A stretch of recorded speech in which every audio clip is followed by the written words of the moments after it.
प्रवासी मजदूरों को उनके घर जाने के लिए ट्रेन को रद्द करने के आदेश पर कर्नाटक के मुख्यमंत्री वीएस येदियुरप्पा ने यू टर्न ले लिया है। अब कर्नाटक सरकार ने प्रवासी मजदूरों को उनके राज्यों तक पहुंचाने के लिए ट्रेन सेवाओं को फिर से शुरू करने का फैसला लिया है।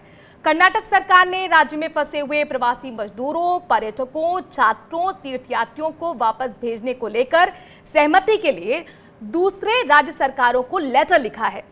इससे पहले कर्नाटक के मुख्यमंत्री येदियुरप्पा ने राज्य के बिल्डरों से मुलाकात के बाद प्रवासी मजदूरों के उनके घर ले जाने वाली ट्रेनों को कैंसिल करने का फैसला सुनाया था। बैठक के बाद कर्नाटक सरकार ने रेलवे से अपील की थी कि 6 मई से जाने वाली सारी ट्रेन कैंसिल कर दी जाएं। ट्रेन कैंसिल करने के राज्य सरकार के फैसले की जमकर आलोचना हो रही थी। ट्रेनों को रद्द किए जाने के विरोध में भारतीय युवा कांग्रेस अध्यक्ष श्रीनिवास वीवी ने कर्नाटक हाई कोर्ट में याचिका दायर करते हुए सरकार के फैसले को मानव अधिकारों का उल्लंघन भी बताया था।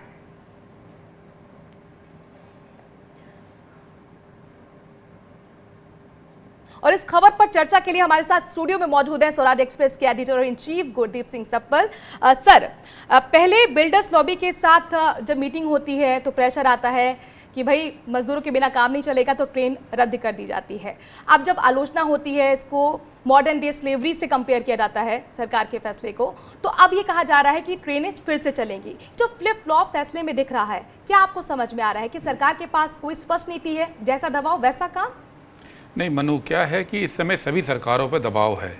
उनको कोरोना से भी लड़ना है और उनको अर्थव्यवस्था भी बचानी है। और ऐसे समय पे सरकारें खुद कंफ्यूज हो रही हैं कि करना क्या चाहिए, क्या नहीं करना चाहिए।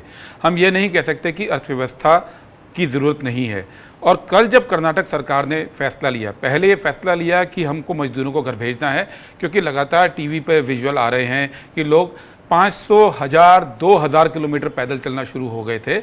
और उस तस्वीरों ने सबको विचलित किया है। पैरों में छाले तक पड़ गए थे। हाँ, छाले तो पड़ेंगे ही। जब आप इतने किलोमीटर चलेंगे भूखे प्यासे, बिना खाने के, जो मिल रहा है वो खा रहे हैं, ढाबे बंद हैं, पैसे नहीं हैं, तो ट्रेनों से भेजने का फैसला किया।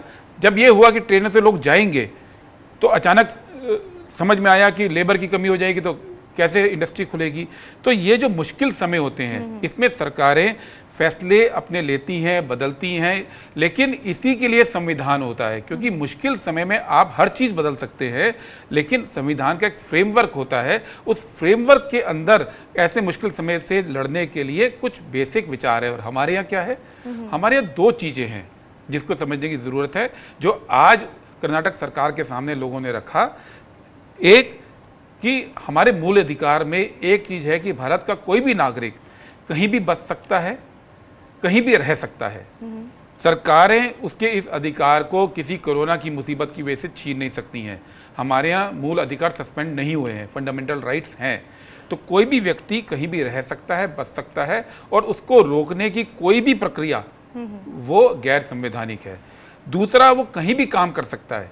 अगर मजदूरों को ये लग रहा है कि हमको बेंगलोर में काम नहीं करना है, हमको गांव जाके करना है, तो सरकार जबरन उसको रोक नहीं सकती। ये पहली बात। और दूसरी बात, जो हमारे संविधान के प्रियम्बल में लिखा हुआ है, उसमें बेसिक बात है। उसमें 4 अधिकार हमको दिए गए कि न्याय होना चाहिए, समता होनी चाहिए, स्वतंत्रता होनी चाहिए, बंधुत्व होना चाहिए, भाईचारा होना चाहिए। पर ये चारों क्या सुनिश्चित करने के लिए होनी चाहिए? बड़े साफ शब्दों में लिखा है, ये चारों व्यक्ति की गरिमा को सुनिश्चित करने के लिए होना चाहिए। अगर कोई सरकार का कोई कदम भारत के नागरिक की गरिमा सुनिश्चित नहीं कर रहा है, तो वह गैर संवैधानिक है। कर्नाटक सरकार ने जो कल कदम उठाया था वो गैर संवैधानिक था। वो रोक नहीं सकते कि हमको इकॉनमी चलानी है तो हम जबरदस्ती रोके या सुविधाएं छीन ले लोगों से जाने की। पैदल जाने में जब लोग जा रहे हैं, ये उनकी गरिमा का हनन है। और इसलिए जब ये वापस लिया गया, ये ठीक है। अगर ये बात सही है कि मजदूर चाहिए, बिना मजदूरों के अर्थव्यवस्था को शुरू करना बहुत मुश्किल काम है।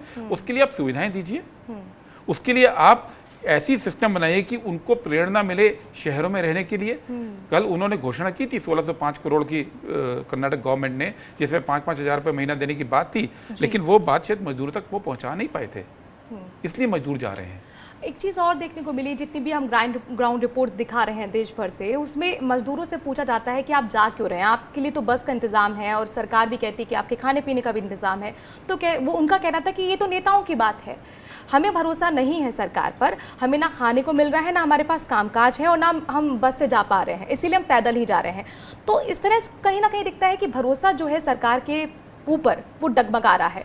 लेकिन लोकतंत्र में अगर ये स्थिति मुश्किल हालातों में होती है सरकार को लेकर, तो क्या ये स्थिति को और ज़्यादा विकराल नहीं कर देती है? खाली भरोसा नहीं डगमगा रहा है, खौफ भी है। हर आदमी देख रहा है कि पूरी दुनिया में लॉकडाउन है, हर आदमी देख रहा है कि यहाँ पे तीसरा लॉकडाउन अब चल रहा है, एक के बाद एक हो रहा है। हर आदमी को ये मालूम है इसकी दवा नहीं है, उसको ये मालूम है कि रोज़ी रोटी चली गई है, कमाई नहीं है। तो एक डर है कि अगर मुझे कुछ हो गया तो ना तो मेरे पास पैसे हैं, ना परिवार की सुरक्षा है। तो वो कह रहे हैं कि हमको परिवार में जाने दीजिए। ये वो मजदूर हैं जो गांव छोड़कर आए थे या कस्बों को छोड़कर आए थे, क्योंकि गांव के अंदर ताकत नहीं थी इनको काम देने की। जब ये वापस जाएंगे तो भी ऐसा नहीं है कि भारत के गांव सबको एब्जॉर्ब कर लेंगे जी। ये क्षमता नहीं है, लेकिन ये इसलिए जा रहे हैं कि उनको लग रहा है कि शायद इससे हमारी जान बच जाए। अभी आज ही की डाटा आया है जी। जो चंडीगढ़ से ट्रेनें चलनी थी वो आज एक पहली ट्रेन चली, उसके 35% मजदूरों ने जो अपना नाम रजिस्टर कराया था वो वापस ले लिया है। क्यों ले लिया वापस?